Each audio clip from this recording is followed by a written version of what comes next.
हिंदी में यूपीएससी की तैयारी से संबंधित प्रोग्राम्स को देखने के लिए सब्सक्राइब करें स्टडी IQ IAS हिंदी। आप सभी का बहुत बहुत स्वागत है स्टडी IQ के हिंदी प्लेटफॉर्म पे। मेरा नाम है अभिनव कुमार बौरे और भाई मैं आपके समक्ष लेकर प्रस्तुत हूं हर हफ्ते की तरह मैप इन न्यूज का एक और एपिसोड, एक और जो है वो वीडियो। यहां आप देख पाएंगे कि आई थिंक आप अवेयर हैं इस बात से कि बीते वर्षों में यूपीएससी ने जो ज्योग्राफी का सेक्शन है उसमें एक नया डायमेंशन ऐड करा है। वो डायमेंशन है मैप बेस्ड एनालिसिस, यानी कि लोकेशनल एनालिसिस से ज्यादा अंदर जाते हुए बहुत सारे ऐसे प्रश्न, ऐसे क्वेश्चन पूछे जाते हैं जिनके बारे में आपको जानकारी तभी होगी जब आप करंट पर आधारित चीजों को अंडरस्टैंड करेंगे। अब इसी कमी को पूरा करने के लिए यह एपिसोड हर सैटरडे को अर्थात हर शनिवार को शाम को 8 बजे आपको देखने को मिलेगा।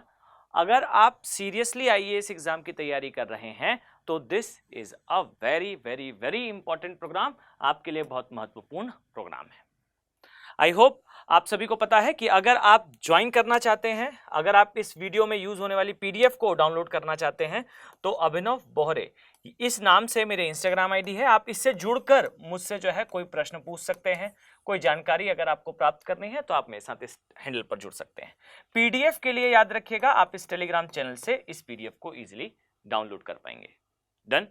चलिए, तो एक क्विक रिकैप अगर हम देखें कि भाई हमने पिछले हफ्ते जो चीजें कवर कर ली थी, एक बार गो थ्रू हुआ अगर हमसे, तो आप ध्यान देंगे कि नेटो का मेंबर बना भाई स्वीडन, और स्वीडन का मेंबर बनना ये 32वां मेंबर था स्वीडन, और इस कारण स्वीडन न्यूज में आया। अब इसके बाद हमने देखा कि भाई कौन कौन सी चीजें जो है एग्जाम पॉइंट ऑफ व्यू से इस इवेंट के बाद हमारे लिए इंपॉर्टेंट हो जाती हैं। इसमें सबसे पहला और सबसे इंपॉर्टेंट हो जाता है भाई कि नेटो के कितने मेंबर्स हैं, हमने सारे मेंबर्स को देखा। साथ ही ये इंपॉर्टेंट है कि यूरोप के कौन से नेशन मेंबर नहीं हैं। देन हमने देखा कि इसमें जो है आप पाएंगे कि जो सर्बिया कोसोवो वाला एरिया है या ऑस्ट्रिया और स्विट्जरलैंड का एरिया है ये नहीं आता है। साथ ही हमने स्वीडन की ज्योग्राफी भी देखी, कैसे बाल्टिक सागर के साथ वो सीमा साझा करता है, कौन कौन से देश हैं जो बाल्टिक सागर के साथ सीमा जो है वो साझा करते हैं, इनकी जो कैपिटल्स हैं अर्थात नॉर्डिक नेशंस की जो मेजर कैपिटल्स हैं, जैसे स्वीडन की स्टॉकहोम्स एक बंदरगाह है, नॉर्वे की कैपिटल ओस्लो एक बंदरगाह है, इसी प्रकार से फिनलैंड की कैपिटल जो है हेलेंस्की एक बंदरगाह है, पर हैं ये सभी अलग अलग महासागरों में। स्कैंडिनेवियन माउंटेन हो और इस पर आधारित कुछ प्रश्न हो, इनके बारे में हमने डिटेल से चर्चा करी। और साथ ही हमने ये भी देखा, प्रीवियसली क्लास का अगर मैं रिवाइज करूं, साथ ही हमने ये भी देखा कि कुछ दो बड़े द्वीप हैं जो सिचुएटेड हैं बेसिकली बाल्टिक सागर में, अधिकार क्षेत्र में आते हैं बेसिकली किसके, स्वीडन के। फाइन, गॉटलैंड हो या फिर ओलैंड आइलैंड्स हो। फाइन, इसी तरीके से हमने फिर बुर्किना फासो आइलैंड्स के बारे में, बुर्किना फासो देश के बारे में बेसिकली देखा था, जो 0 डिग्री देशांतर है, पास होती है इस देश से, घाना, माली, बुर्किना फासो और भी कुछ देश हैं जो हमने प्रीवियस का जो है वो लेक्चर में कवर करे थे। इसी तरीके से आप पाएंगे कि हमने जो है वो स्पेन की बॉर्डर्स के बारे में देखा था, स्पेन के रिगार्डिंगली हमने कुछ चीजें डिस्कस करी थी बिकॉज स्पेन न्यूज में रहा था। इसी तरीके से हमने देखा था कि नक्शे पर देखने पर अभी भी आप देखेंगे तो आपको यही समझ में आएगा कि स्पेन की जो बॉर्डर्स हैं केवल 2 देशों से लगती हैं, एक फ्रांस है भाई और एक पुर्तगाल है या पोर्चुगल है, पर वास्तविकता में 5 देशों से लगती हैं। और इसी प्रकार से मैंने आपको समझाया था कि प्रश्न पूछे जाते हैं। यहां पर एक छोटा सा भाग जो है वो यूनाइटेड किंगडम का भी है, यहां पर एक छोटा सा भाग जो है अंडोरा का भी है, और यहां पर एक छोटा सा भाग मोरक्को में भी आता है स्पेन का। फाइन, और इसी पर आधारित फिर मैंने आपको समझाया था कि आप क्वेटा, क्यूटो, क्योटो इन शब्दों से परिचित रहें बिकॉज सेम प्रोनाउंसिएशन से, सेम उच्चारण से और लगभग एक जैसी स्पेलिंग से 4 अलग अलग प्लेसेस हैं। तो आई थिंक ये सारी चीजें आप लोगों ने कवर कर रखी होंगी। पूरे स्पेन की ज्योग्राफी हमने डिटेल में देखी, मसेटा के पठार के बारे में देखा, और ये सारी चीजें जो है हमने प्रीवियसली कवर कर रखी हैं। फाइन, तो आज की इस क्लास में हम क्या देखने वाले हैं, तो आज की क्लास में हम फ्रेश टॉपिक के साथ स्टार्ट करेंगे और यहां है हमारी फर्स्ट न्यूज। और ये फर्स्ट न्यूज क्या है, तो आई थिंक आप सामने देख भी पाएंगे कि भाई हमारे केरल का एक बहुत ही फेमस नेशनल पार्क है एरविकुलम नेशनल पार्क या राष्ट्रीय उद्यान।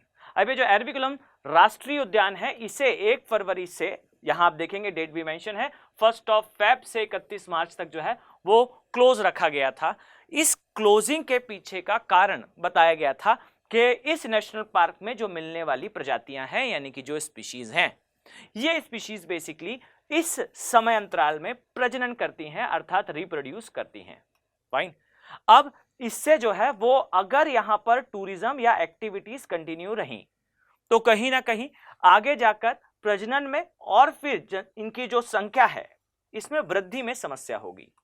अब ये जो कंडीशन क्रिएट हुई, इस कंडीशन के कारण ये नेशनल पार्क काफी न्यूज में आया।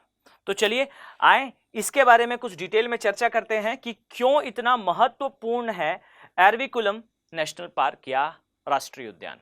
तो सबसे पहले तो भाई यहां आप ध्यान दें तो आपको एक चीज समझ में आएगी कि भाई ये हमारा स्टेट ऑफ केरला है, अर्थात केरला राज्य है। और अगर मैं इसकी बॉर्डर्स को इस प्रकार से डिफाइन करूं तो प्लीज मेक श्योर आपका कंसंट्रेशन इस स्थान पर रहे, अन्यथा की स्थिति में मैं बहुत ही शॉर्ट टाइम में बहुत सारी इंफॉर्मेशन आपके साथ शेयर कर समाप्त कर दूंगा और शायद आप उसकी गंभीरता को भी ना समझ पाए। तो प्लीज ध्यान दें और इसे नोट डाउन करें।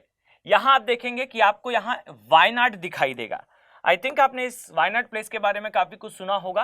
राजनीतिक भी इसका एक परिदृश्य है, पर हम राजनीतिक नहीं, अभी तो ज्योग्राफिकल डायमेंशन पर फोकस करेंगे। यहां आपको वायनाड दिखाई देगा और याद रखिएगा आपको क्रम से याद होना चाहिए कि वायनाड वाइल्ड लाइफ सेंचुरी ये सिचुएटेड है नदन पार्ट में, उत्तरी भाग में। इसके पश्चात नीचे आएंगे तो यहां आपको एक और वाइल्ड लाइफ सेंचुरी दिखाई देगी और एक नेशनल पार्क दिखाई देगा। ये नेशनल पार्क है साइलेंट वैली नेशनल पार्क, काफी फेमस नेशनल पार्क है, इसके बारे में भी डिस्कशन आएगा। इसके पश्चात यहां देखें वो नेशनल पार्क आता है जो कि अभी न्यूज में है, एरविकुलम नेशनल पार्क। डन। यहां पर आपको कुछ इस प्रकार से दिखाई देगा, यानी कि ये जो केरला और तमिलनाडु इसकी बॉर्डर में ये सिचुएटेड है। इसी तरीके से लास्टली आपको नीचे जो है एक और नेशनल पार्क दिखेगा। अभी मैं ब्रॉडर सेंस में आपके साथ डिस्कशन कर रहा हूं, याद रखिए अभी हम डिटेल में चलेंगे। फिर लास्ट में आपको दिखाई देगा पेरियार नेशनल पार्क। तो ये कुछ मेन नेशनल पार्क्स हैं, इनको आपको ध्यान रखना है। आइए जरा हम एर्नाकुलम नेशनल पार्क के एरविकुलम नेशनल पार्क के बारे में डिस्कशन करते हैं। डिस्कशन का रीजन क्या है इसे अपने माइंड पर सेटल रखिएगा। यहां आप देखेंगे कि इस नेशनल पार्क की बायोडायवर्सिटी काफी ज्यादा इंपॉर्टेंट है। नेशनल पार्क एरविकुलम, आए देखते हैं। देखिए सबसे पहले तो एरविकुलम जो राष्ट्रीय उद्यान है ये आता कहां पर है, तो आई थिंक अब तक तो आप समझ ही चुके हैं कि भाई ये जो है ये स्टेट ऑफ केरला अर्थात केरल राज्य में आता है। डन, पहली इंफॉर्मेशन। सेकेंड इंफॉर्मेशन याद रखिएगा कि ये जो राष्ट्रीय उद्यान है, इस राष्ट्रीय उद्यान से दो महत्वपूर्ण नदियां पास होती हैं।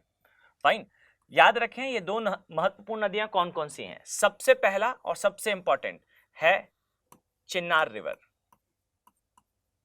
फाइन, और दूसरा है पंबर रिवर।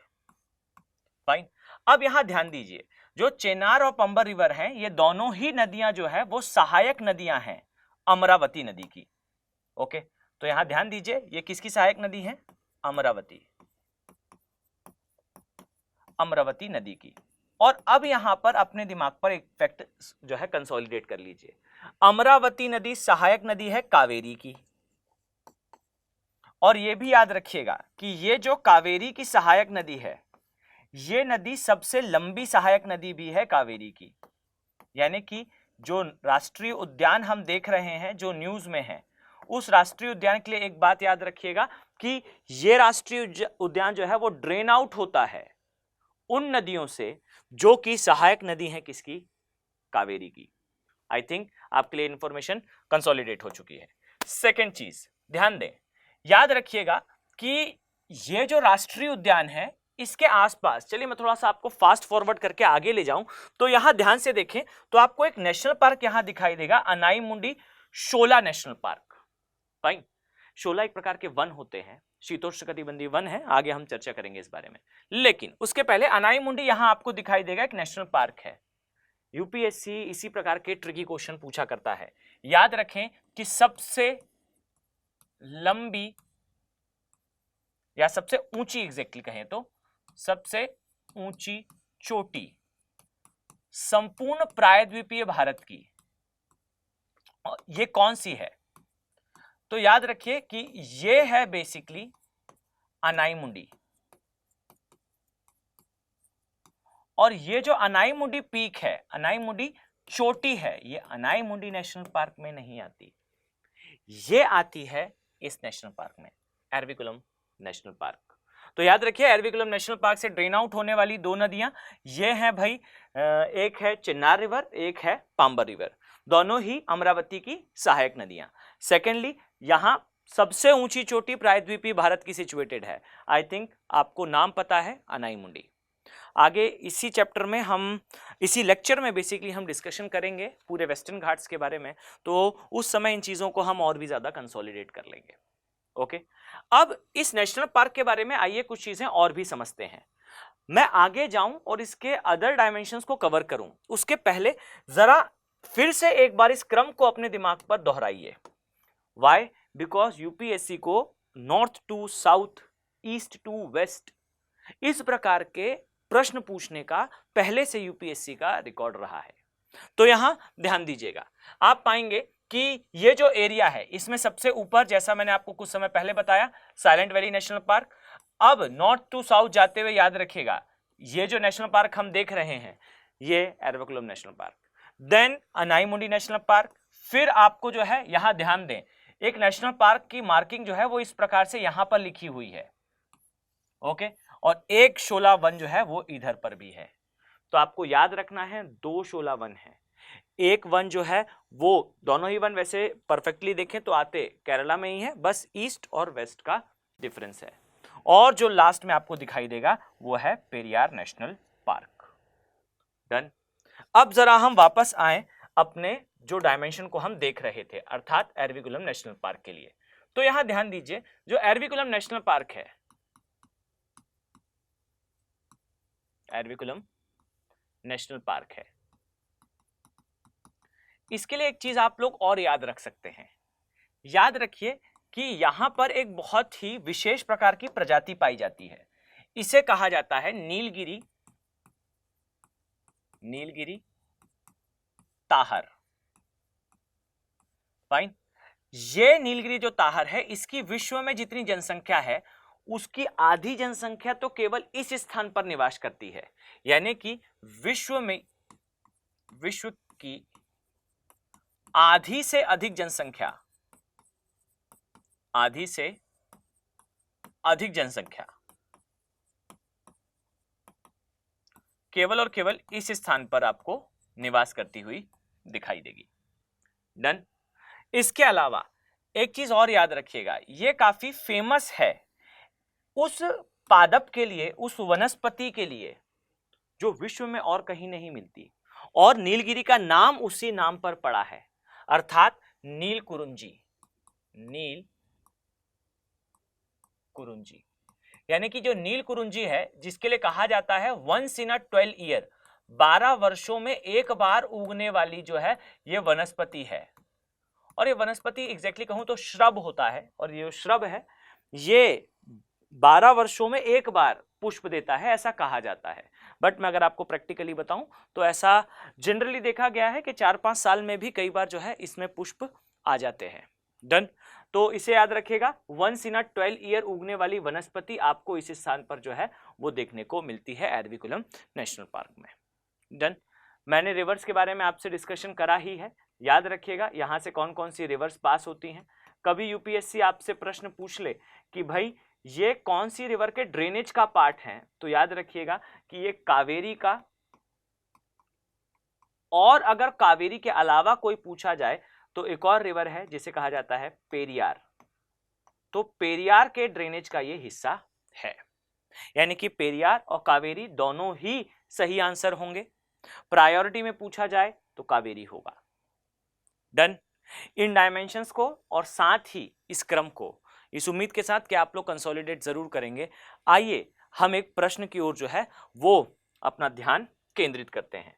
यहां ध्यान दीजिएगा और बहुत समझिएगा ध्यान से। अगर मैंने कहा कि एक स्थान है, फाइन, जिसकी समुद्र से करीब करीब ऊंचाई जो है वो 7000 फीट की है, फाइन, साथ ही वनस्पति और जीवों की विविधता से भरपूर है। कुछ ऐसी प्रजातियां जीवों की जो लुप्त प्राय हैं, जैसे पहाड़ी बकरी जिसे कहा जाता है नीलगिरी ताहर का, ये जो है वो आधी से अधिक आबादी का स्थान है। फाइन। इसके अलावा इसमें पारिस्थितिकी, जीव जंतु, भूआकृतिक विज्ञान, प्राणी शास्त्र के महत्वपूर्ण जो है वो डायमेंशंस उपस्थित हैं, और साथ ही इसे 1978 में स्थापित किया गया था, इसे राष्ट्रीय उद्यान घोषित किया गया था, और 12 वर्षों में एक बार खिलने वाला पुष्प यहां देखने को मिलता है। आई थिंक एक एक स्टेटमेंट के बारे में हमने अभी से 10 मिनट पहले ही चर्चा कर रखी है। इस उम्मीद के साथ कि आप सभी लोग, चूंकि मैंने अभी ही डायरेक्टली इसके बारे में आपसे डिस्कशन करा है, आई थिंक आप आसानी से अंदाज लगा पाएंगे कि इनमें से कौन सा जो है वो सही उत्तर होगा। फाइन। यहां आप देखेंगे तो आपको स्पष्ट तौर पर दिखाई देगा कि जिसकी हम बात कर रहे हैं रणथंबोर, आप सहज रूप से अंदाज लगा पाएंगे भाई कि ये जो है वो राजस्थान में आने वाला नेशनल पार्क है। ओके। एरविकुलम, ये हमने अभी डिस्कस करा भाई कि ये केरल में आने वाला एक राष्ट्रीय उद्यान है। इसी प्रकार से दच्चीगाम और इसी प्रकार से पेरियार। दच्चीगाम आई थिंक आपको पता होगा, काफ़ी फेमस राष्ट्रीय उद्यान है, और ज़रा प्रयास करिएगा कि कमेंट सेक्शन में मुझे बताएं कि दच्चीगाम नेशनल पार्क, मैंने एक सेपरेट वीडियो भी करा था इस पर, जहां हमने भारत के महत्वपूर्ण नेशनल पार्क्स को देखा था। आई थिंक आपको ध्यान आ रहा होगा। एक डायमेंशन अगर मैं आपके लिए छोड़ूं तो आप इसे बताने का प्रयास करें। और पेरियार आई थिंक आपने अभी ही देखा कि ये जो है वो स्टेट ऑफ केरल में आता है। तो प्रयास करिएगा कि इस प्रश्न का उत्तर आप जरूर कमेंट सेक्शन पे दें, और मैं आपको विश्वास के साथ कहता हूं, याद रखिएगा कि आप सभी के कमेंट मैं जरूर रीड करता हूं। तो प्रयास करें कि आप सभी लोग जो है वो कमेंट सेक्शन में आंसर जरूर दें। चलिए हम नेक्स्ट खबर की ओर चलते हैं। यहां आप देखेंगे कि अभी से कुछ समय पहले आप पाएंगे कि पूर्वी एशियाई देश ताइवान में 7.4 मैग्नीट्यूड का अर्थक्वेक देखने को मिला था। और मैं यहां आपको बताऊं तो ये जो पिछले 25 वर्ष हैं उनमें सबसे खतरनाक भूकंप रहा, जो कि आया कहां, ताइवान में। फाइन। अब ये जो ताइवान है, चूंकि ये प्लेस काफी ज्यादा जो है वो न्यूज में रहा, और इवन मैं आपको कहूं तो एक तो ये भूकंप रीजन है ही भाई, पर इसके अलावा भी चाइना की जो रेडिकल एक्टिविटीज हैं, कुछ ऐसी गतिविधियां हैं जिसके कारण ताइवान हमेशा जो है वो न्यूज में बना रहता है। तो आइए अब हम थोड़ा डिटेल में देखते हैं ताइवान के बारे में, कि ताइवान के बारे में आपको कौन कौन से dimension exam point of view से पता होना आवश्यक है। तो सबसे पहले तो यहां आप देखेंगे तो इजीली इस मैप से भी और इजीली इस मैप से भी आई थिंक आप परिचित हो चुके हैं हमारे रिचुअल से। हम हर जो है वो प्लेस को पहले, अगर संभव है, अगर उसमें वो डायमेंशन उपस्थित है, तो हम उसकी सीमाओं के बारे में पहले चर्चा करते हैं, और खासकर वर्ल्ड लेवल पर वो अगर हो तो आवश्यक रूप से करते हैं। आइए देखते हैं ताइवान के बारे में। फाइन। तो सबसे पहले तो ताइवान की आइए सीमा देखते हैं, यानी कि ये किस किस के साथ जो है वो बॉर्डर शेयर करता है। तो सबसे महत्वपूर्ण बात तो यह है भाई कि ताइवान की मेनली जो है वो मैरीटाइम बॉर्डर्स ही हैं। मैरीटाइम बॉर्डर्स का अर्थ है सागरीय सीमाएं हैं।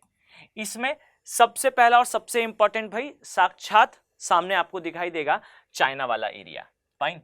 तो यहां आप देखेंगे तो आपको इस प्लेस पे पहले मैं मार्किंग करूं तो यहां देखेंगे तो दिखाई देगा ये है भाई चाइना वाला एरिया। डन। और चाइना में याद रखिएगा मेनली कौन सा एरिया आता है, तो चाइना में मेनली हांगकांग का एरिया और मकाओ का एरिया, ये दोनों प्लेसेस काफी इंपॉर्टेंट है। इसके अलावा यहां आप देखेंगे तो ताइवान की बॉर्डर जो है वो ईस्ट चाइना सी इससे लगती है। इसके अलावा ताइवान की बॉर्डर्स जो है वो साउथ चाइना सी, और साउथ चाइना सी के इन फ्रंट आपको दिखाई देगा फिलीपींस के साथ लगती हैं। इसी तरीके से आप पाएंगे कि ईस्ट चाइना सी के थ्रू जो है इसकी बॉर्डर साउथ कोरिया के साथ और जापान के साथ जो है वो साझा होती हैं। तो याद रखें मेनली इसकी जो बॉर्डर्स हैं ये बॉर्डर्स आपको दिखाई देंगी विथ द मैरीटाइम पाथ, समुद्री पाथ के अनुसार आपको ये देखने को मिलती हैं। आइए जरा इसे देखें तो सीमा में आपको चाइना दिखाई देगा, सीमा में आपको साउथ कोरिया दिखाई देगा, साउथ कोरिया। इसी प्रकार से याद रखें साउथ कोरिया के ऊपर ये वाला पोर्शन आता है नॉर्थ कोरिया, ये हम पहले कवर कर चुके हैं।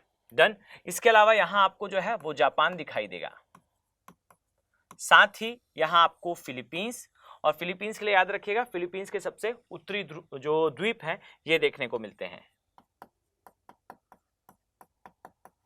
फिलीपींस। फाइन। अब आगे मैं आपको बताऊंगा कि किस प्रकार से जो है ये थाईलैंड के साथ सीमा बनाएगा, किस प्रकार से। यहां मैं आपको होल्ड करने कहूंगा, आप ध्यान से सुनिएगा।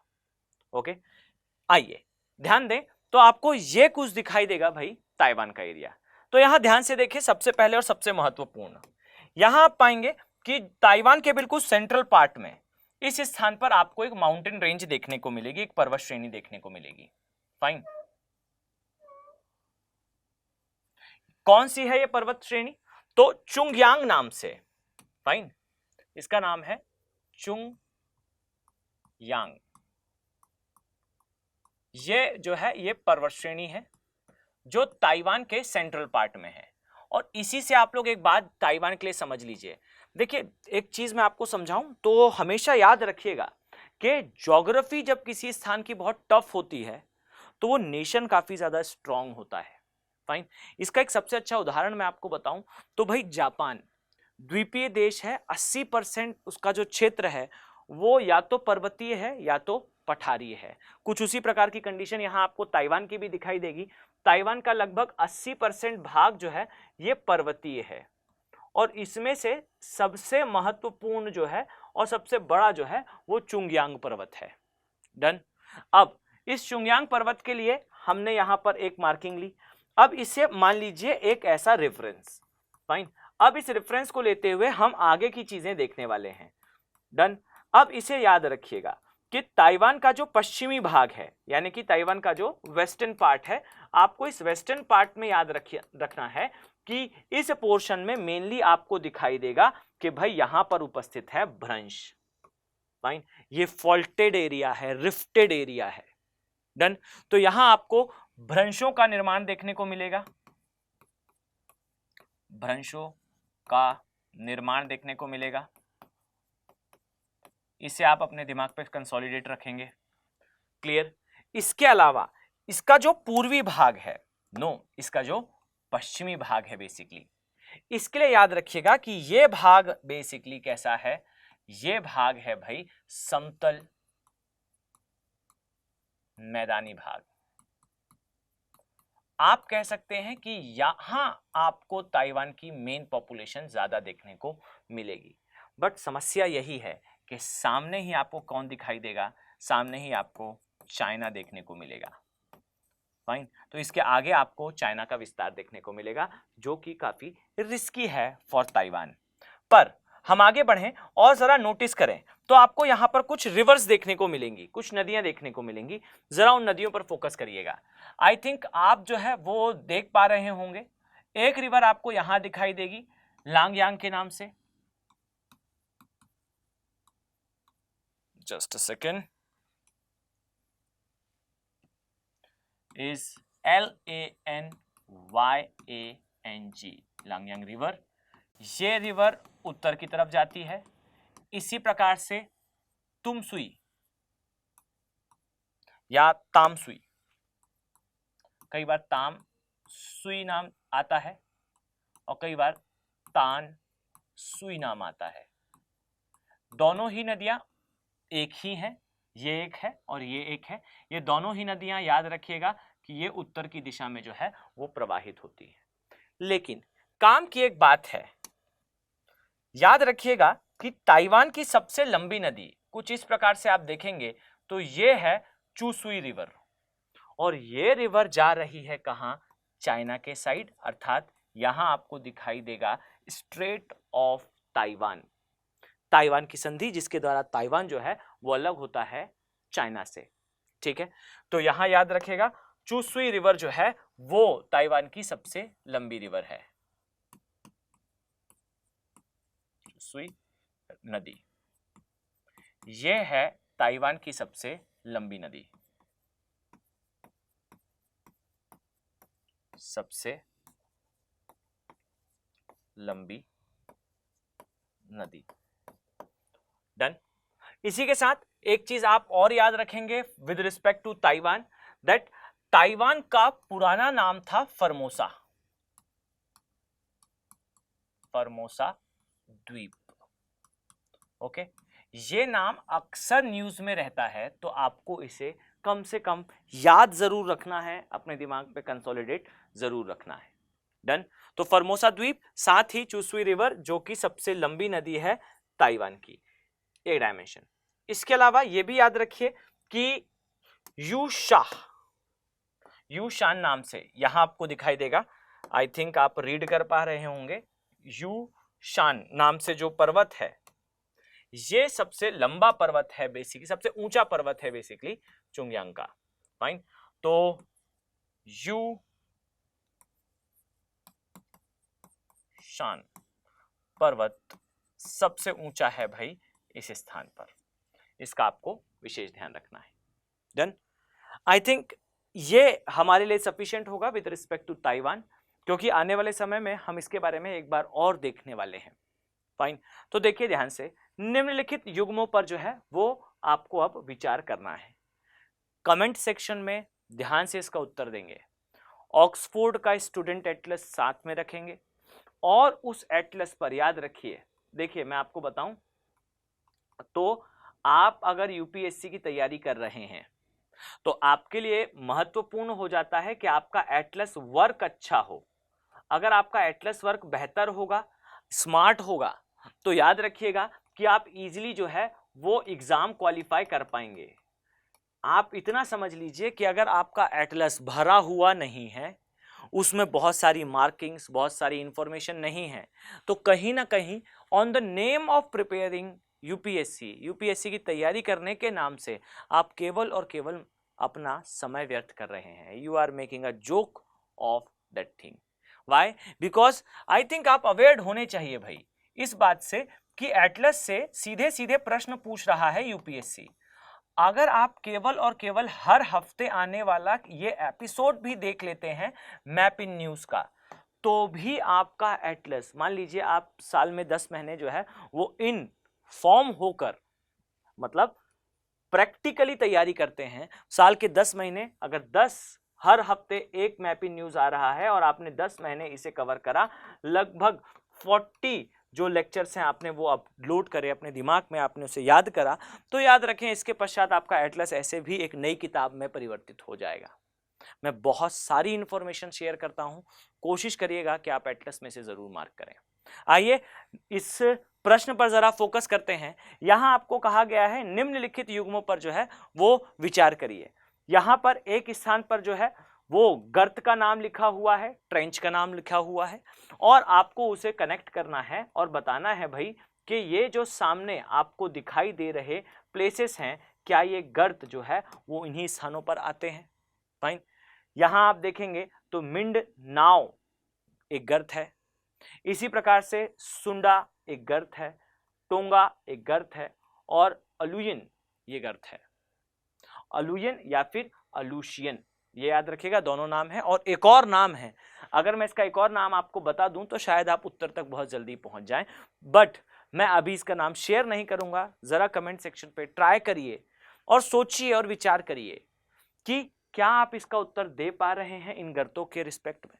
और मैं ये गर्त वाला प्रश्न क्यों अडॉप्ट कर रहा हूं, क्यों इसे पिक कर रहा हूं, तो इसके पीछे का रीजन है कि भाई ताइवान में जो भूकंप आया उसके पीछे का रीजन है प्लेट विवर्तनिकी या प्लेट टेक्टोनिक्स।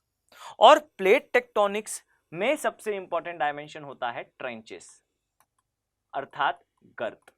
तो भाई गर्त से रिलेटेड प्रश्न आने की संभावना अब बढ़ जाएगी, तो इसलिए हमारे लिए इंपॉर्टेंट हो जाता है इस बात को समझना। आप सभी के पास 10 सेकंड का समय है भाई, जल्दी से कमेंट सेक्शन पे इस बात को मेंशन करें कि आप इस चीज को रिकॉग्नाइज कर पा रहे हैं कि इसका एग्जैक्टली ऑर्डर क्या होगा या नहीं। और इस उम्मीद के साथ कि आपने जरूर इस पर विचार करा है, आइए मैं आपको एक हिंट देता हूं। ध्यान देंगे तो आपको दिखाई देगा बच्चे कि इस प्रकार से एक पैसिफिक रिंग ऑफ फायर है, प्रशांत महासागर की अग्नि मेखला इसे कहा जाता है। ये दक्षिण अमेरिका है। इसी तरीके से आप चलेंगे तो इस स्थान पर आपको उत्तरी अमेरिका दिखाई देगा, और चलते हुए जाएंगे तो आपको ये उत्तरी अमेरिका जो है इस प्रकार से कंप्लीट होता हुआ नजर आएगा। ओके, इसी तरीके से कुछ इस स्थान पर आपको जो है वो एशिया वाला एरिया दिखाई देगा। ये कामचटका का प्रायद्वीप मैं ड्रॉ कर रहा हूं। ये कोरिया का एरिया है, कोरिया का प्रायद्वीप है। इसी तरीके से ये चाइना वाला एरिया है और यहाँ आप पाएंगे कि वियतनाम, कंबोडिया, लाओस वाला एरिया होते हुए हम साउथ ईस्ट एशिया पहुंच जाते हैं और यहाँ आपको इस्थमस ऑफ क्रा दिखता है। आई थिंक आप अवेयर हैं इस बात से। और इसी तरीके से चलते हुए आप आएंगे तो यहाँ आपको ऑस्ट्रेलिया जो है वो दिखाई देगा। अब अगर मैं आपसे कहूं कहां है भाई पैसिफिक रिंग ऑफ फायर, तो और कुछ नहीं, आपको इस प्रकार से देखने को मिलेगा। ये है भाई Pacific ring of fire. Fine, ये इस तरीके से आपको देखने को मिलता है। ये एक ऐसी अग्नि मेखला है, एक ऐसी इमेजिनरी आप लाइन समझ लें भाई, जहां पर आपको विश्व के 80% से ज्यादा ज्वालामुखी, सबसे ज्यादा जो है वो भूकंप प्रभावित क्षेत्र ये दिखाई देते हैं। और इसे प्रशांत महासागर की अग्नि मेखला बोलने का एकमात्र कारण है कि भाई ये बेसिकली पेरिफेरल एरिया में आती है प्रशांत महासागर के। तो यहां आपको दिखाई देगा प्रशांत महासागर। तो ये है प्रशांत महासागर और ये है भाई प्रशांत महासागर की अग्नि मेखला। फाइन, अंग्रेजी में इसे पैसिफिक रिंग ऑफ फायर के नाम से जाना जाता है। ओके, तो मेक श्योर आप इसे अपने दिमाग में कंसोलिडेट करें। अब जरा हम इस प्री प्रिपेयर्ड मैप पर आ जाते हैं और जरा देखने का प्रयास करते हैं कि हमें प्रश्न में जो डायमेंशन दिए गए थे, जो प्रश्न हमसे पूछा गया है, उसके रिस्पेक्ट में हम कैसे उस ऑर्डर को जो है एडजस्ट करने वाले हैं। ध्यान से देखिएगा, आपको एक चीज तो यहां दिखाई देगा भाई, tonga trench. Fine, tonga trench और इसके नीचे एक और ट्रेंच है, इसे याद रखिएगा, टोंगा गर्त और इसके नीचे कार्मडिक गर्त। ये कहां आ रहा है? तो ये बेसिकली आ रहा है प्रशांत महासागर के दक्षिणी भाग में। इसे कहते हैं साउथ पैसिफिक या दक्षिण प्रशांत। ओके, पैसिफिक या दक्षिण प्रशांत। अब यहां ध्यान दीजिए, नेक्स्ट डायमेंशन, आपको एक और गर्त दिखाई देगा जिसमें आपको दिखेगा फिलीपींस। ओके, फिलीपींस गर्त को ही मिंडोनाओ गर्त कहा जाता है या फिर मिंडल को गर्त भी कहा जाता है। ओके, इसी प्रकार से इसके ऊपर और एक नाम मैं आपको बताऊं, मिंडोना। ये नाम भी काफी फेमस है, मिंडोना ट्रेंच। फाइन, मैरियाना ट्रेंच और मिंडोना ट्रेंच। तो याद करने के लिए आप मिंडोना नाम जो है वो स्पेसिफिकली याद रखिएगा। इसी को जो है वो फिलीपींस का गर्त भी कहा जाता है। इसके साथ आपको जो है वो मारियाना गर्त दिखाई देगा। आई थिंक आप अवेयर हैं इस बात से कि ये विश्व का सबसे गहरा गर्त है। ओके, विश्व का सबसे गहरा गर्त। ओके, और ये भी याद रखिएगा, जो टोंगा गर्त है ये दक्षिणी गोलार्ध का सबसे गहरा गर्त है। सबसे गहरा गर्त है भाई ये किसका? दक्षिणी गोलार्ध का। तो इसे भी आप अपने दिमाग पे जो है वो नोट डाउन कर सकते हैं। रीजन भी मैं आपको बताऊं तो अभी से शायद 2 साल पहले की न्यूज है, जब यहां पर टोंगा वोल्केनो में, जो टोंगा देश में आता है, टोंगा बेसिन में आता है, वहां पर जो है विस्फोट हुआ था। तो इस कारण ये चीज काफी इंपॉर्टेंट थी और काफी न्यूज में भी रही थी। थोड़ा इसे भी आप अपने दिमाग पर जो है वो नोट डाउन कर सकते हैं। क्लियर है? डन। चलिए, इसी तरीके से आप यहां पाएंगे कि सबसे ऊपर आपको एक और गर्त दिखाई देगा। अब अगर मैं आपसे कहूं कि ये प्रश्न में भी आपसे पूछा गया था कि लूशियन, फाइन, लूशियन ये जो गर्त है ये कहां आता है? फाइन, तो आई थिंक आप अब समझ चुके हैं कि भाई ये उत्तरी प्रशांत महासागर में ही आता है। लूशियन गर्त ये जो है ये आपको दिख रहा है स्पष्ट तौर पर भाई कि ये कहां आ रहा है, ये उत्तरी प्रशांत में आ रहा है। ठीक है, डन। अब इसके साथ ही आप कुछ चीजें यही याद कर सकते हैं बहुत आसानी से। याद रखिए कि आपको जापान ट्रेंच दिखाई देगा, कुरिल कामचटका ट्रेंच दिखाई देगा। फाइन, कुरिल जो द्वीप है ये विवादित क्षेत्र है जापान और बेसिकली रशिया के बीच में। ठीक है, इसी तरीके से जापान ट्रेंच आई थिंक अभी आपको याद हो चुका है भाई, क्योंकि हमने इससे पहले जापान के बारे में काफी कुछ देखा था कि कुछ समुद्री घोड़े की आकृति का दिखाई देता है। होन्शु, होकाइडो, शिकोकू और क्योशु, इस नाम से जापान के 4 द्वीप हैं। फाइन, इस प्रकार से आपको जापान दिखाई देगा और हमने ये पहले भी डिस्कस करा है, जहां जापान के 4 मेन आइलैंड्स हैं। फाइन, हमने डिस्कशन किया था भाई होन्शु को, होकाइडो, शिकोकू और क्योशु। तो आप सभी लोग इसे विशेष तौर पर ध्यान रखेंगे। और मैं क्यों कह रहा हूं आपसे बार बार कि भाई प्रयास करिए कि आप लगातार इस सीरीज से जुड़े रहें। फाइन, इससे फायदा ये होगा कि मैं इतनी सारी चीजें आपके साथ डिस्कस करूंगा कि आपको बाय डिफॉल्ट केवल और केवल प्रोग्राम को, और अब मैंने एक नई चीज इसमें ऐड ऑन भी करी है कि मैं क्लास की स्टार्टिंग में प्रीवियस जो हमारा सेक्शन जो हमने कवर कर रखा होगा, जो हमने पहले ही देख रखा होगा, हम प्रयास करेंगे कि हम उस सेक्शन के जीस्ट को शुरुआत के 5 मिनट में जरूर जो है रिवाइज कर लें। 1 हफ्ते का गैप हो जाता है, इस कारण थोड़ी समस्या होती है। डन, चलिए, तो ये पोर्शन याद रखिएगा। और लास्टली भाई चिली पेरू ट्रेंच या चिली पेरू गर्त, ये आपके लिए एग्जाम पॉइंट ऑफ व्यू से इंपॉर्टेंट है। फाइन, जरा ऊपर ध्यान दीजिए, यहां आपको प्यूर्टो रिको गर्त दिखाई देगा। फाइन, इसके लिए एक डायमेंशन आपसे शेयर कर रहा हूं, ध्यान दीजिएगा, एग्जाम पॉइंट ऑफ व्यू से आपके लिए जरूरी है। याद रखें कि ये अटलांटिक महासागर का सबसे गहरा गर्त है, प्यूर्टो रिको गर्त। फाइन, ये अटलांटिक महासागर में आता है, तो ये अटलांटिक महासागर का सबसे गहरा गर्त है। क्लियर? तो इस चीज को आप लोग याद से नोट डाउन करेंगे। अब यहां ध्यान दीजिए, मैंने एक जनरल डिस्कशन रखा है इस पर, बहुत ज्यादा स्पेसिफिकली फिजिकल ज्योग्राफी की तरफ कॉन्सेंट्रेट नहीं करेंगे, लेकिन केवल समझने की दृष्टि से याद रखें कि जो ताइवान है, ताइवान बेसिकली एक प्लेट बाउंड्री में आता है। यहां ध्यान देंगे आप तो आपको दिखाई देगा भाई कि प्रशांत महासागर की जो प्लेट है, ये आप इमेजिन करें कि भाई ये प्लेट जो है ये प्रशांत महासागर की प्लेट है। ठीक है, ये है भाई प्रशांत महासागर की प्लेट। अब शॉर्ट में अगर मैं आपको बताऊं तो भाई महासागरीय प्लेट जो होती है वो महाद्वीपीय प्लेट के नीचे क्षेपित हो जाती है। शॉकिंग सी एक इंफॉर्मेशन अगर मैं आपको बताऊं तो भाई एक पर्सन थे, उनका नाम था हैरी हेज। फाइन, नाम आपने सुना होगा।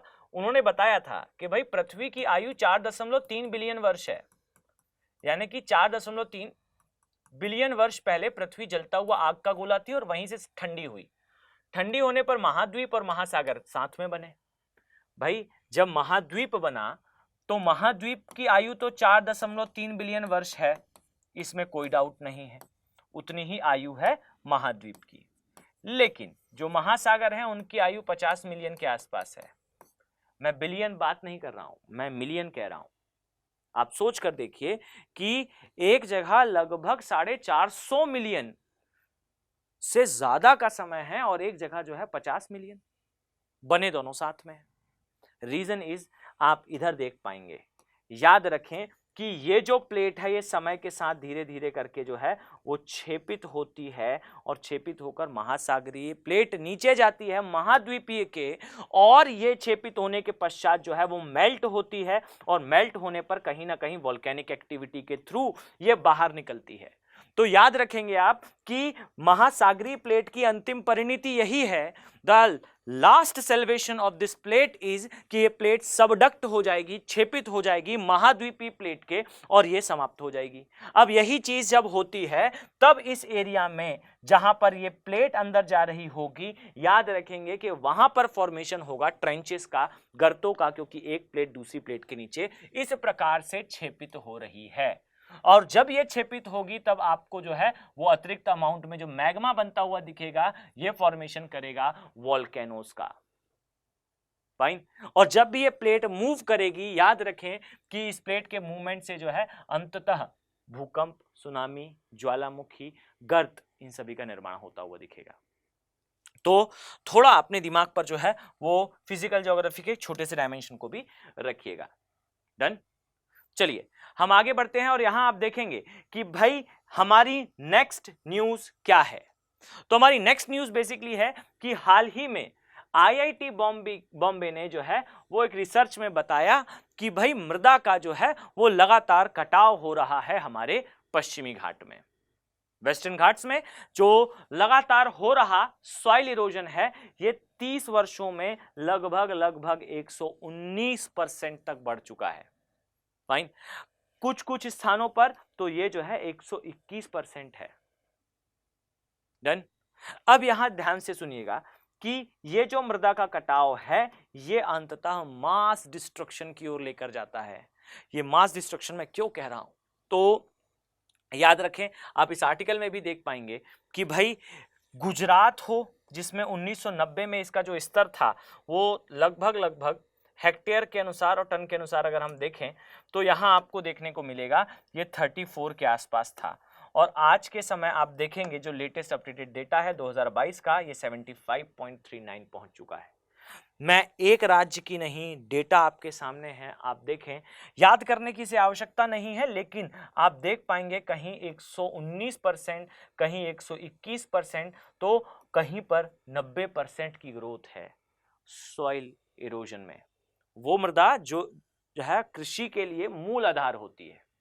फाइन, एक बड़ी समस्या है, समस्या के बारे में हम कभी और चर्चा करेंगे, लेकिन आइए अभी हम चर्चा इस बात पर करते हैं कि भाई बेसिकली अब चूंकि ये प्लेस न्यूज में है हम इसके हर एक डायमेंशन को कवर कर लें। तो आए यहां ध्यान से देखें तो साक्षात आपको यहां दिखाई देगा कि भाई ये है हमारा प्रायद्वीपीय भारत। ओके, तो यहां आपको प्रायद्वीपीय भारत दिखाई देगा। मैं इसकी आउटलाइन जरा आपके सामने मार्क कर दूं तो ये हमारा है भाई ग्रेट पेनिनसुलर इंडिया। डन। यहां आपको दिखाई देगा भाई ये है बंगाल की खाड़ी वाला एरिया, और इसी प्रकार से यहां पर आपको जो है वो अरब सागर देखने को मिलता है। यहां मैं आपको कुछ चीजें पहले ब्रॉडर सेंस में समझाऊं, फिर मैं इसकी डिटेलिंग में भी चलूंगा, तो अपना कंसंट्रेशन ध्यान से यहां पर रखिएगा। ये है भाई हमारा वेस्टर्न घाट्स, ठीक है, ये पश्चिमी घाट वाला एरिया है। इसके पश्चात यहां ध्यान देंगे तो आपको इस स्थान पर जो है वो एक पर्वतीय गांठ देखने को मिलेगी जिसके बारे में हमने अभी से कुछ समय पहले चर्चा करी थी, विच इज नीलगिरी। डन। तो ये है भाई हमारा पश्चिमी घाट, दिस इज वेस्टर्न घाट्स, पश्चिमी घाट। Okay, done. इसके पश्चात ये जो पोर्शन है ये है भाई हमारा नीलगिरी।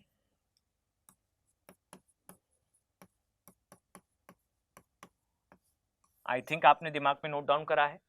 इसके पश्चात यहां देखेंगे तो आपको दिखाई देगा भाई इस स्थान पर एक दर्रा है, एक पास है, एक गैप है, इसे कहा जाता है बेसिकली मालदा। नो, इसे बेसिकली कहा जाता है पाल घाट गैप। वैसे यहां पर लिखा हुआ है पर मैं फिर भी लिख देता हूं, इसे कहा जाता है पाल घाट गैप।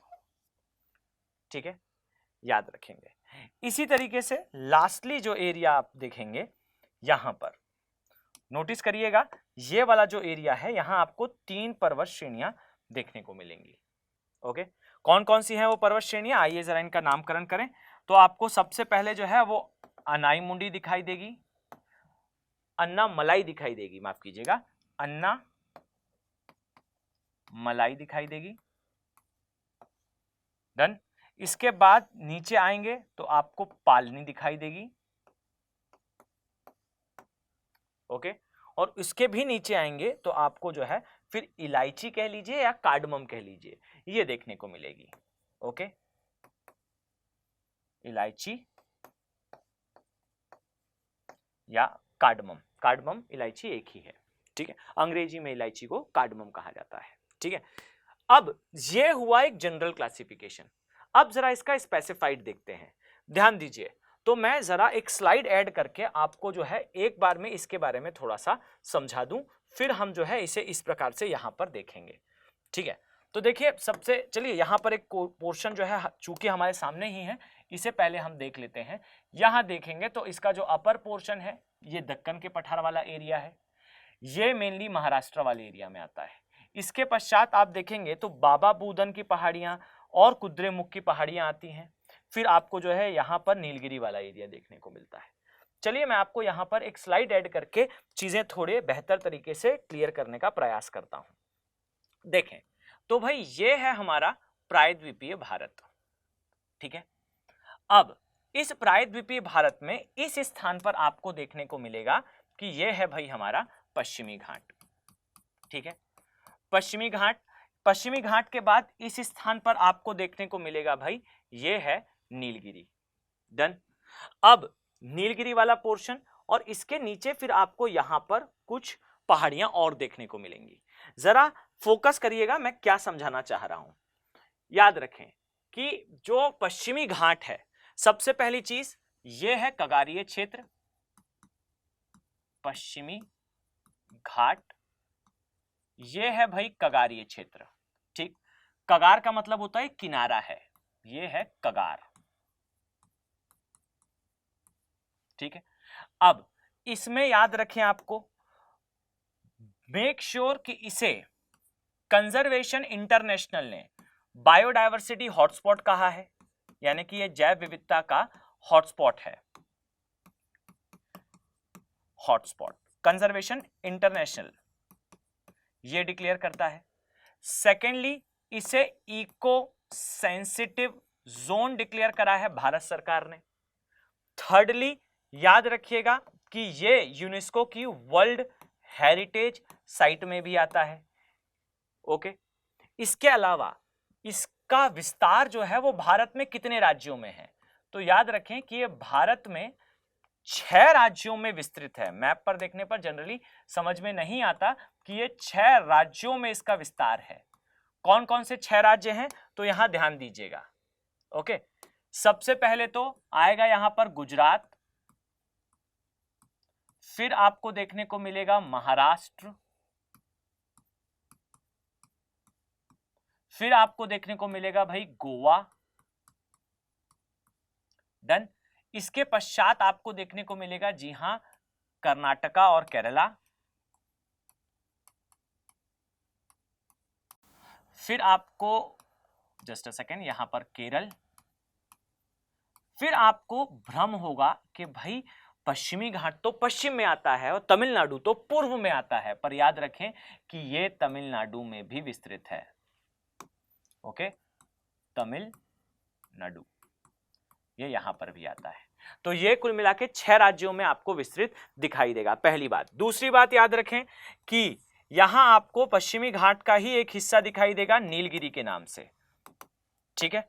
तो इसका विशेष ध्यान रखिएगा, ये वाला जो प्लेस है ये है भाई नीलगिरी, ठीक है। अब नीलगिरी के बारे में हमने अभी से कुछ समय पहले ही डिस्कस करा। याद रखें कि इसका विस्तार 3 राज्यों में है, ओके। वो 3 राज्य कौन से हैं, याद रखिएगा, ये आता है केरल, तमिलनाडु और कर्नाटका, ठीक है। तो ये 3 स्टेट्स में इसका विस्तार है। साथ ही इसकी जो हाईएस्ट पीक है इसे भी याद रखिएगा, हाईएस्ट पीक यानी कि सबसे ऊंची चोटी, हाईएस्ट पीक ये है भाई दोदा बेटा, ओके, दोदा बेटा। डन। और ये भी याद रखिएगा कि दोदा बेटा जो है वो नीलगिरी की हाईएस्ट पीक है और सेकंड हाईएस्ट पीक है, यानी कि दूसरी सबसे ऊंची चोटी है किसकी, संपूर्ण प्रायद्वीपीय भारत की, प्रायद्वीपीय भारत की। डन। आई थिंक आपने इसे याद कर लिया है, ओके। इसके साथ ही नीलगिरी का फर्दर सारा डिस्कशन मैंने आपसे प्रीवियसली कर लिया है भाई, ठीक है। तो इसे आप लोग आगे यहां से फिर कनेक्ट कर लें। इसमें बहुत सारे नेशनल पार्क्स आते हैं, बहुत सारी चीजें, जैसे यहाँ पर नील कुरुंजी मिलता है, मैंने अभी आपसे पहले कुछ देर पहले ही नील कुरुंजी इसके बारे में डिस्कस करा। और ये नील कुरुंजी भी याद रखिएगा स्पेसिफिकली कि ये आता है शोला वनों में, ठीक है, शोला वन। और ये शोला वन कुछ और नहीं है, शीतोष्ण कटिबंधीय वन है जो नीलगिरी में पाए जाते हैं। तो नीलगिरी के शीतोष्ण कटिबंधीय वनों को कहा जाता है शोला वन, ओके। नीलगिरी के शीतोष्ण कटिबंधीय वन, इन्हें कहा जाता है शोलावन। ठीक है, ये वेस्टर्न घाट्स का ही पार्ट है। अब जरा वेस्टर्न घाट के लोकल नेम्स पर फोकस करिएगा। ठीक है, ध्यान दें और इसे याद भी करेंगे आप। देखिए, नीलगिरी का एक भाग जो आपको देखने को मिलता है, वैसे तो ये स्टार्ट होता है गुजरात से अप टू तमिलनाडु ये जाता है, पर इसका शुरुआती जो हिस्सा है यहां पर याद रखिएगा महाराष्ट्र में इसे स्पेसिफिकली कहा जाता है सह्याद्री। ठीक है, इसके पश्चात ये जाता है भाई कहां पर, कर्नाटका में, और कर्नाटका में इसे बेसिकली दो प्रमुख हिल्स के नाम से जानते हैं। एक जो है वो बाबा बूदन की हिल्स है,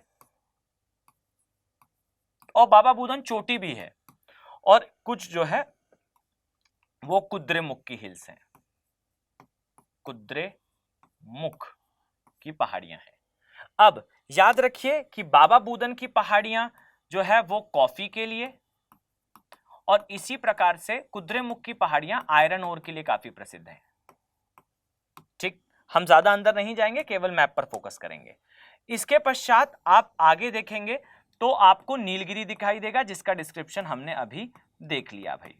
तो यहां आपको नीलगिरी मिलेगा। खुश। अब इसी के साथ यहां पर फोकस करिएगा। एक चीज मैं यहां और एड ऑन करूंगा, सह्याद्री की सबसे हाईएस्ट पीक कलसूबाई है, कलसूबाई, जो आती है भाई महाबलेश्वर में। ठीक है, तो इसे आप लोग याद रखेंगे। अब यहां पर जरा फोकस करें और ध्यान दें, जो नीलगिरी है इस प्रकार से अगर मैं प्लॉट करूं तो भाई ये ऊपर जो है इसके पश्चिमी घाट का हिस्सा है, फिर इस प्रकार से आपको इस स्थान पर भाई नीलगिरी का विस्तार दिखाई देगा। ठीक, इसके पश्चात यहां एक गैप देखने को मिलता है, याद रखिए इसे कहा जाता है पाल घाट गैप। ठीक है, डन। ये पाल घाट जो गैप है ये नीचे की पहाड़ियों को अलग करता है नीलगिरी से, और ये जो पाल घाट गैप है इसके लिए याद रखना है आपको कि भाई पाल घाट गैप ये कनेक्ट करता है केरल के जो पालघाट जिला है इसे कोयंबटूर से। ठीक है, और ये जो है ये तमिलनाडु में आता है।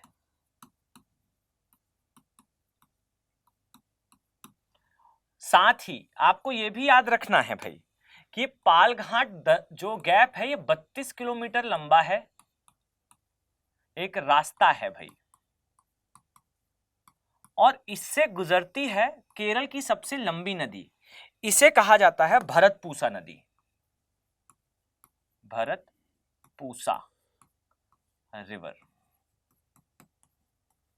जो भरतपूसा रिवर है ये याद रखिएगा ये केरल की सबसे लंबी नदी है, केरल की सबसे लंबी नदी है।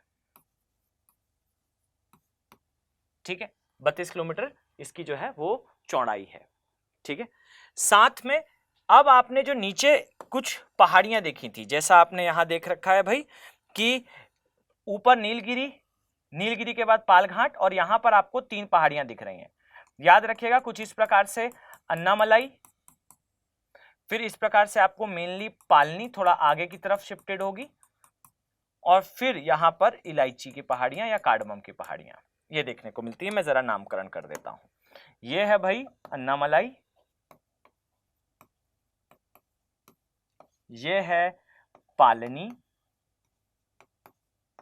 और ये है कार्डमम या इलायची। ओके, यहां पर बच्चे नीलगिरी है, और यहां पर 32 किलोमीटर लंबा एक पास है, पालघाट पास, कोयंबटूर केरल से कनेक्ट करता है। पश्चिमी घाट से बहुत सारी नदियां निकलती हैं भाई, मैं आगे ज़्यादा डिटेलिंग में अभी नहीं जाऊंगा, लेकिन इन अ शॉर्ट नोट आप लोग जान सकते हैं कि यह है भाई हमारा प्यारा भारत, हमारा ग्रेट इंडिया, और यहाँ पर आपको देखने को मिलेगा कुछ इस तरीके से। यहाँ आप पाएंगे कुछ माइटी रिवर्स लाइक जैसा आप यहाँ देखेंगे, ये है भाई हमारा जो विस्तार है, आप कह सकते हो गोदावरी का। ओके, यहाँ आपको दिखाई देगा भीमा, इस प्रकार से नीचे दिखाई देगा तुंगभद्रा, भीमा तुंगभद्रा मिलेगी, आएगी भाई कावेरी से, नो गोदावरी, उसके नीचे कृष्णा। फिर आप आएंगे तो यहां आपको दिखाई देगा इस प्रकार से गोदावरी, कृष्णा, पेन्नेरू, कावेरी, कावेरी की सबसे लंबी नदी कौन सी, अमरावती, और फिर वेंगई। डन। तो ये आप लोग याद रखेंगे। इसके अलावा ये सारी नदियां इस तरफ क्यों जा रही हैं, ये सभी वेस्टर्न घाट से ही ओरिजिनेट होती हैं, पश्चिमी घाट से ही निकलती हैं और फिर जाती हैं कहां, अरब सागर, नो बंगाल की खाड़ी में, बंगाल की खाड़ी या फिर अरब सागर, ये है दोनों साइड। ठीक है, आई थिंक आप लोग नाम याद कर पाएंगे, गोदावरी, कृष्णा, पेन्नेरू, कावेरी और वेंगई।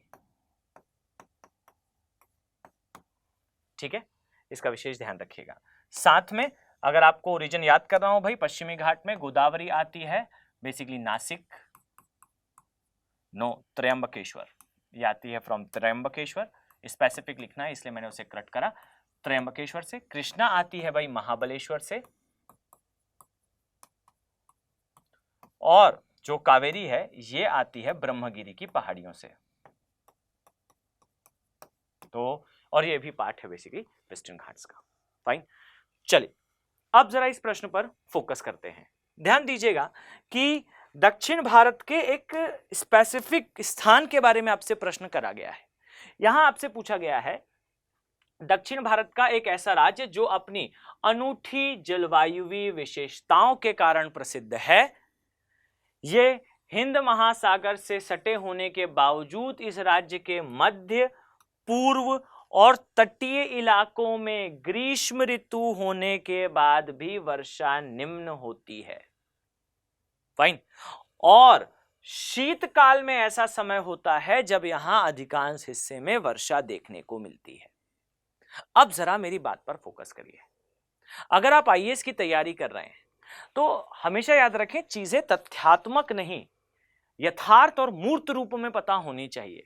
इन प्रैक्टिकलिटी आपका टेम्परामेंट ऐसा होना चाहिए कि आप उन चीजों को समझकर अप्लाइड पार्ट ऑफ ज्योग्राफी तक पहुंच पाएं। मैं हर बार एक बात रिपीट करता हूं और मेरी बात याद भी रखिएगा आप सभी कि यूपीएससी हर वर्ष लगभग 30 प्रश्न पूछ रही है भाई ज्योग्राफी प्लस एनवायरमेंट से। One who have a great command over geography and environment, जिसका बहुत अच्छा कमांड होगा भूगोल और पर्यावरण पर, will definitely clear the examination. मेरी बात पर अगर विश्वास ना हो तो आप ध्यान से एक बार जो है यूपीएससी के जो मेंस की लिस्ट होती है, कितने कैंडिडेट कौन से सब्जेक्ट को अपने लेते हुए वहां तक पहुंचते हैं, उसे ध्यान से देखिएगा। आपको मेरे प्रश्न का आधार और मेरी बात का आधार अपने आप समझ में आ जाएगा। फाइन, तो हमेशा याद रखिएगा कि आपको कोशिश करनी है कि आप इन चीजों को कंसोलिडेट कर पाएं। अब यहां ध्यान से देखिए, गुजरात है वो राज्य, तमिलनाडु है वो राज्य, कर्नाटका है बच्चे, या केरला है। पहले तो मेरे बिना समझाए इस प्रश्न का उत्तर देने का प्रयास करिएगा और उसके बाद मेरा एक्सप्लेनेशन देखिएगा। 2 मिनट वीडियो को पॉज भी कर सकते हैं और आंसर देने का प्रयास भी कर सकते हैं। देखें, ध्यान दीजिए, तो यहां आपको दिखाई देगा कि भाई पश्चिमी घाट वास्तविकता में जो है वो इस प्रकार से आपको दिखाई देगा कि ये जो है वो एक रेन शेडो जोन का निर्माण करते हैं, छायावृष्टि प्रदेश का निर्माण करते हैं।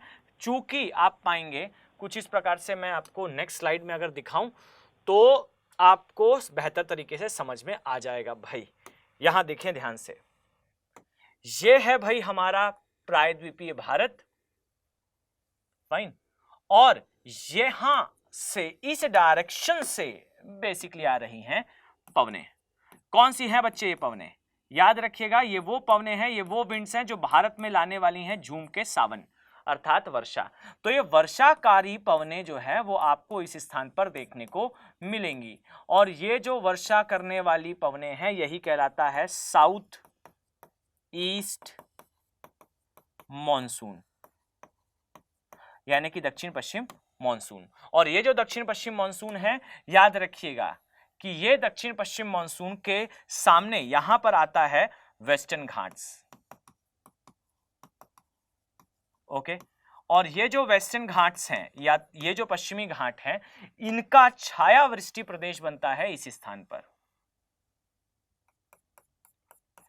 और ये छायावृष्टि प्रदेश कहीं ना कहीं तमिलनाडु के लिए क्रिटिकल कंडीशन क्रिएट करता है।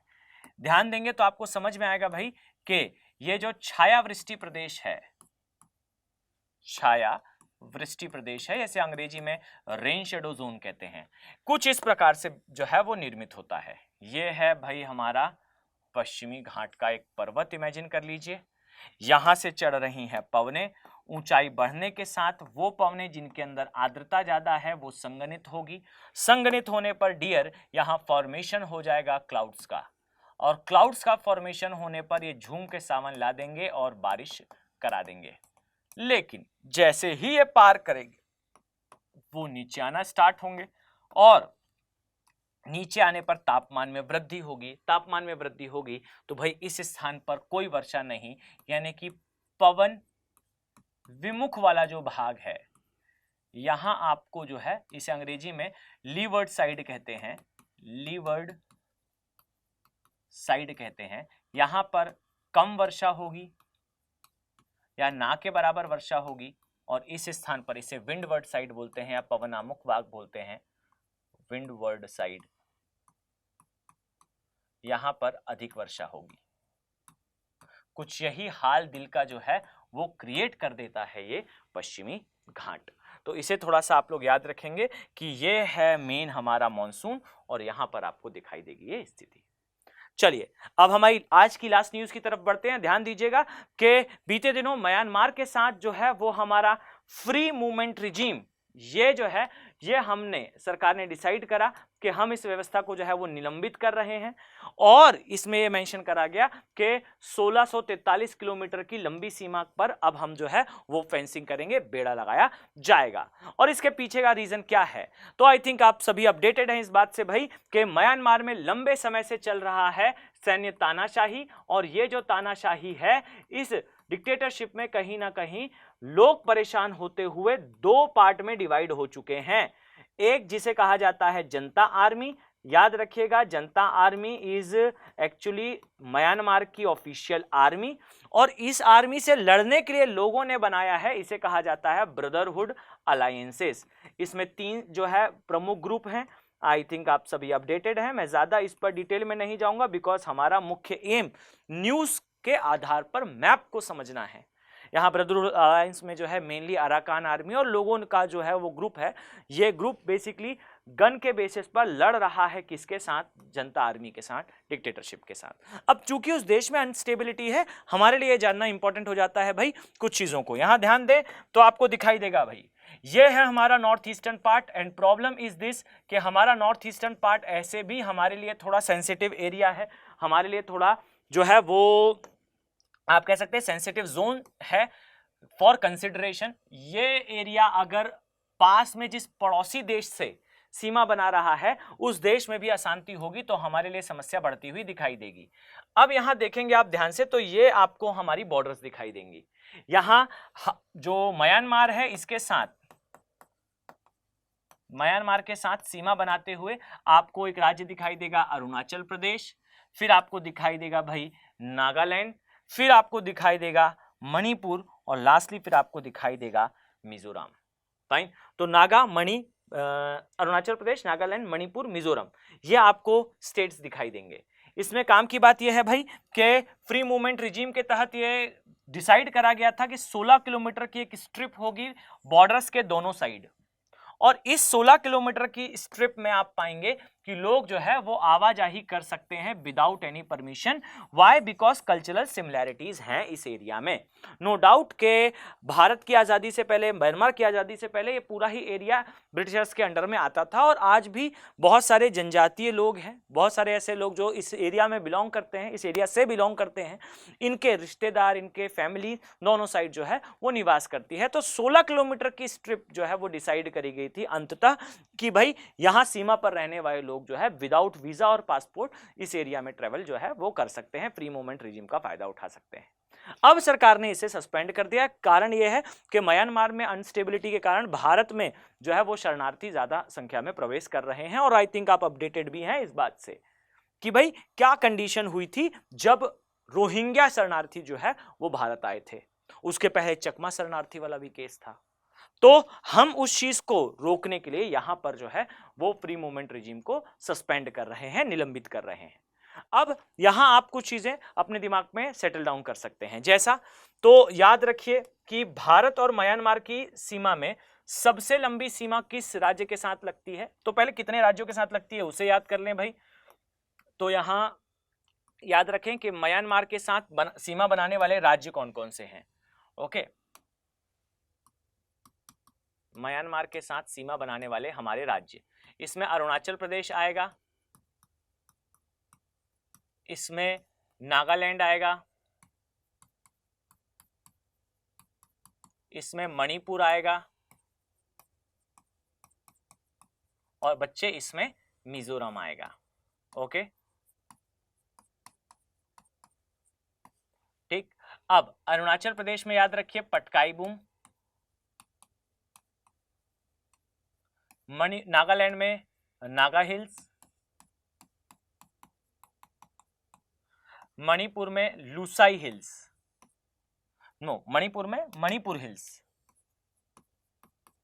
लुसाई थोड़ा नीचे आएगा भाई, मिजोरम में लुसाई हिल्स। ये हिल्स आपको यहां देखने को मिलेंगी, ठीक है, जो बॉर्डर्स बनाती हैं। जरा मैं इसे एटलस में आपको दर्शाऊं तो आप ऑक्सफोर्ड के स्टूडेंट एटलस में बहुत ध्यान से, बहुत आसानी से इसे मार्क कर भी पाएंगे। यहां पर मैं जरा इसकी मार्किंग आपके लिए आसान कर देता हूं भाई। ये बच्चे यहां पर आपको दिखाई दे रहा है पटकाई-बूम, ये हिल्स है, ठीक है। सेकेंडली आपको यहां पर देखेगा तो आपको दिखाई देगा ये है नागा हिल्स। ओके, मणिपुर में आपको जो है वो थोड़ा ढूंढने पर दिखाई देगा Lushai hills. Fine, just a second, Lushai hills इस स्थान पर, और यहां आपको मणिपुर हिल्स, थोड़ा सा मुश्किल होगी इसे ढूंढने के लिए, लेकिन आप अंततः ढूंढ लेंगे, डोंट वरी।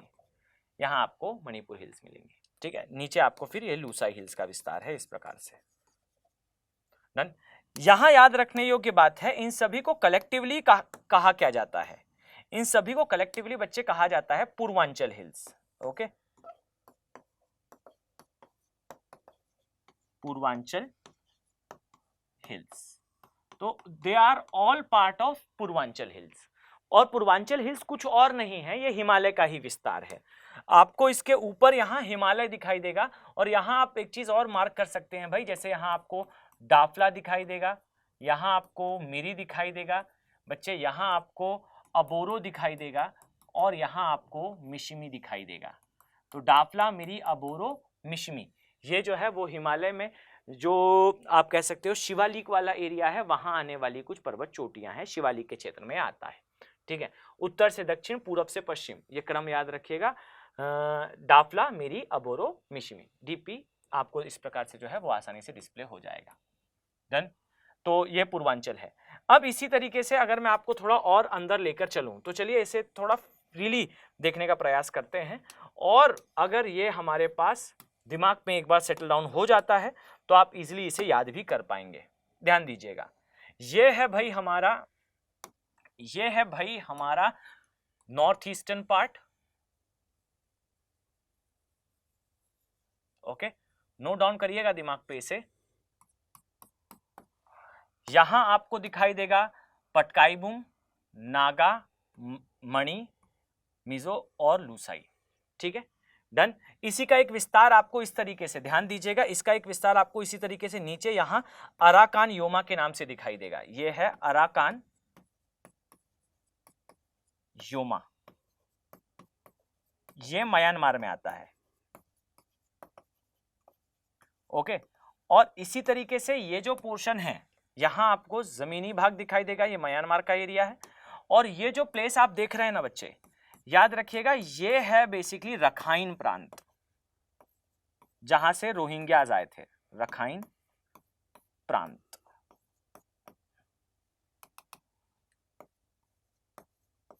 फाइन। और ये भी याद रखिएगा कि यहां पर ही आता है सितवे पोर्ट। ओके, यहां आता है सितवे बंदरगाह। ठीक है, और ये जो पूर्वांचल हिल्स हैं, इसके एक साइड जो है आपको यहां पर एक नदी दिखाई देगी, इसे याद रखिएगा, इसे कहते हैं इरावदी नदी। ओके, ये है इरावदी। डन। और इसके अलावा यहां पर आपको एक और दिखाई देगा, ये है भाई साल्विन नदी। डन। तो आपको साल्विन, इरावदी और पूर्वांचल हिल्स, इनका जो है वो एरिया याद रखना है। ये वाला जो पोर्शन है ये खासकर इफेक्टेड है अभी जो है वो वॉर से। प्रॉब्लम यहाँ ये है कि यहाँ टीकवुड अर्थात सागौन का और यहाँ पर ओपीएम या मैं कहूँ अफीम का, ये दोनों की खेती काफी ज्यादा की जाती है। और समस्या यही है कि यहाँ से हमारे यहाँ ये स्मगल हो जाती है। तो भाई ये एक बड़ी समस्या है इस एरिया की, तो इसे थोड़ा सा आपको याद रखना है। साथ ही आप ये भी याद रख सकते हैं कि जो फ्री मूवमेंट रिजीम है, जैसा मैंने आपको बताया 16 किलोमीटर का एरिया देती थी, अब ये जो है वो 16 किलोमीटर का एरिया नहीं है। फाइन, ये फ्री मूवमेंट अब अलाउड नहीं है। इरावदी के लिए मैं पहले भी डिस्कस कर चुका हूं भाई कि यहां पर जो है इरावदी डॉल्फिन मिलती है, लेकिन ये नदी में नहीं, ये जो है वो उसके डेल्टा में मिलती है, अर्थात ये खारे पानी की है। और ये डॉल्फिन माइग्रेट करके भारत में चिलिका झील में आती है, इसे भी याद रखिएगा। और चिलिका में इसके अलावा 6 प्रकार की और भी डॉल्फिन्स हैं। फाइन, तो ये सारी चीजें आपस में इंटरकनेक्टेड होती हैं, तो आपको इसके बारे में जानकारी होनी चाहिए। अब यहां इस प्रश्न पर फोकस करिए और इसका जवाब जो है वो मुझे कमेंट सेक्शन पे दीजिएगा। इसी प्रश्न के साथ मैं नेक्स्ट वीडियो में कंटिन्यू करूंगा। फाइन, यहां पर दिया हुआ है प्राय समाचार पत्रों में मुक्त आवाजाही व्यवस्था के निलंबन से संबंधित आप जो है वो कुछ कथनों पर विचार करिए। फाइन, भारत म्यांमार थाईलैंड की त्रिपक्षीय राजमार्ग बनाने का जो है ये एक इनिशिएटिव है, या फिर फ्री मूवमेंट रिजीम की आड़ में उग्रवादी और घुसपैठियों का भारतीय सीमा में दाखिल होना, ये एक कथन सत्य है। इसके अलावा म्यांमार में सैन्य तख्ता पलट के बाद हजारों की संख्या में शरणार्थियों द्वारा भागकर भारत का पहुंचना, ये फ्री मूवमेंट रिजीम से रिलेटेड है। और ड्रग और हथियारों की तस्करी में वृद्धि होगी अगर ये फ्री मूवमेंट रिजीम अभी के समय कंटिन्यू होता है। तो ये कुछ कथन है। इस उम्मीद के साथ कि आप सभी इन कथनों का सही जवाब कमेंट सेक्शन में देंगे। हम नेक्स्ट वीडियो में मिलेंगे, परंतु याद रखिएगा कि अगर आप इस वीडियो में यूज करी गई पीडीएफ को डाउनलोड करना चाहते हैं तो जैसा मैंने स्टार्टिंग में भाई बताया कि आप जो है वो जस्ट अ सेकेंड, हम काफी सारा कुछ कवर करके भाई आ जाए हैं। इस पीडीएफ को आप मेरे टेलीग्राम चैनल अभिनव बोहरे ज्योग्राफी से इजीली डाउनलोड कर पाएंगे। फाइन, स्टडी IQ के P2I बैचेस लॉन्च हो चुके हैं। इन बैचेस का पार्ट अगर आप बनना चाहते हैं तो AK लाइफ कोड का यूज करते हुए आप इन बैचेस का पार्ट बन सकते हैं। एक बार टेलीग्राम में आप मुझे मैसेज कर दीजिएगा, फर्दर सारी जानकारी मैं आपको प्रोवाइड करा दूंगा। चलिए मिलते हैं नेक्स्ट वीडियो में। Have a very nice day. Thank you. Hindi में UPSC की तैयारी से संबंधित प्रोग्राम्स को देखने के लिए सब्सक्राइब करें स्टडी IQ IAS हिंदी।